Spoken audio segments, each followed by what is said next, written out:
Hi, welcome to Sparkles and Sunsets, a Twilight fan podcast. My name is Charlie, and today we're going to be going over Chapter 4 in Twilight called Invitations. I have multiple things highlighted.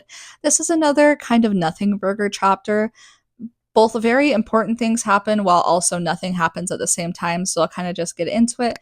We left off the last episode where Bella said that she had her first dream of Edward. And if you're not familiar, Stephanie Meyer has stated that Twilight kind of started as a dream sequence with herself. I read this, that's kind of what I think about, so I'm going to read you a passage from the book. I couldn't see his face, just his back, as he walked away from me, leaving me in the blackness. No matter how fast I ran, I couldn't catch up to him. No matter how loud I called, he never turned. Troubled, I woke in the middle of the night, and I couldn't sleep again for what seemed like a very long time. After that, he was in my dreams nearly every night.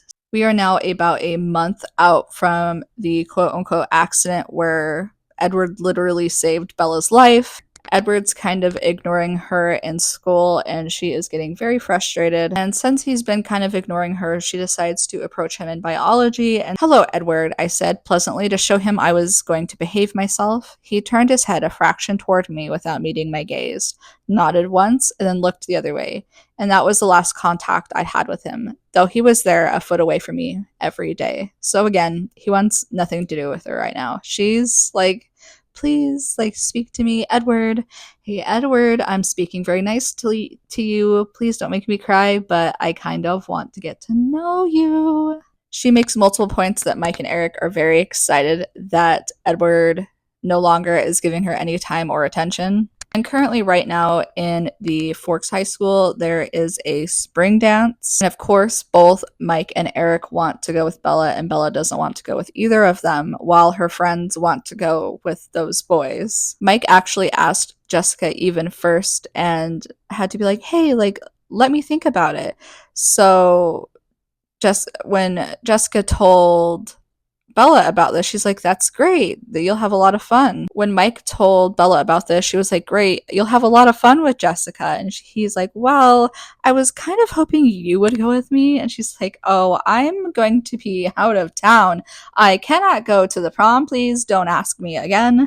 And there's like multiple points where they're like, are you sure? You're sure you're not going to be out of town? She's like, I'm so sure. Please go with somebody else. And that's what a lot of this chapter is it's like the back and forth, like, who's going to the dance with who?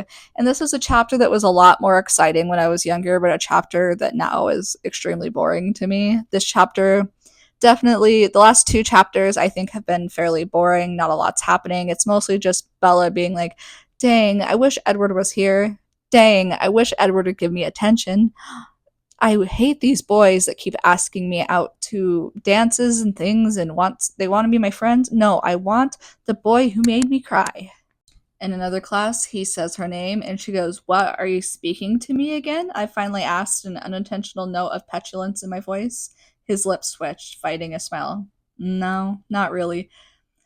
Robert Pattinson is a little cheeky guy, and Edward, I know he really hates his time within the saga, but both of them, to be truly honest, have like that kind of personality and that kind of sense of humor where they think things like that is funny, and the jokes in their heads are funny. Does that make sense? That's kind of the vibe I read from Robert Pattinson when he like plays with different interviewers. You can tell he really doesn't want to be there. She keeps trying to pursue a friendship with him, and he's like, trust me, it's like way better that we're just not even friends at all. And there's multiple points where she's like, hey, like, you should have just like let the van squish me then. If you just like want to be like this, just let the van squish me. And he's like Bella, like, what the hell are you talking about? Another point I highlighted is that Tyler now drives a Nissan Sentra. I used to drive a Nissan Sentra and then it got totaled because we accidentally hit a deer. And yeah, I kind of miss my Sentra. It was a very nice car. Good for you, Tyler. And not only does Mike and Eric ask Bella to the dance, Tyler asks too. And she's like, oh, I am just like so busy and I will be out of town. Dang it. And then, of course, Prince-fied Bella gets home from school and she makes chicken enchiladas for dinner. It was a long process, but it would keep me busy while I was simmering the onions and chilies. The phone rang. And it's Jessica calling her at her house. This is again like this book is like pre-cell phone or right this book came out right around where cell phones were just becoming popular. So like the absence of it in this book is silly kind of. I like seeing it. It's not like a super old book, but you can kind of see what life might have been like for teenagers around this time when we didn't have cell phones, but we had our computers and things like that. It was Jessica, and she was jubilant. Mike had caught her after school to accept her invitation. I celebrated with her briefly while I stirred. She had to go. She wanted to call Angela and Lauren to tell them. I suggested with casual innocence that maybe Angela, the shy girl who had biology with me, could ask Eric. And Lauren, a standoffish girl who had always ignored me at the lunch table, could ask Tyler. I heard he was still available. Jess thought that was a great idea.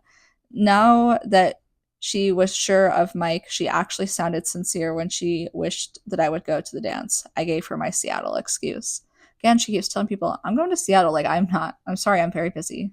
So Bella's cooking the fancier chicken enchiladas dinner to kind of butter up Charlie to be like, hey, can I go to Seattle for the day on Saturday? So, like, she's been telling people, no, I'm going to Seattle all day, but like just came home now and is like, hey, can I go to Seattle so I can go get like some new clothes and some new books because there's not a lot of stuff here. And like, he's like, but like, your truck doesn't get very good gas mileage, Bella. And keeps trying to talk her out of it, like, are you going all by yourself to the big city? And she's like, yeah, like I've been to big cities. I've lived in big cities. It's fine. He keeps asserting, like, do you want me to come with you? Are you going to be back in time for the dance? And she's like, Dad, I don't want to go to the dance. I'm not going to the dance. The next morning before school, Edward drops in on her and basically appears out of thin air. Bella, it's not my fault if you are exceptionally unobservant. His voice was, as usual, velvet muted when she makes the point that he appeared out of thin air. He, again, is a gaslighting king. He's like, what are you talking about? It's like, not my fault that you don't pay attention. I've been here the whole time. Like, how would you not notice? As they're kind of spending their morning together, he's like, hey, like, there's something I wanted to ask you, but you sidetracked me. He chuckled. He seemed to have recovered his good humor.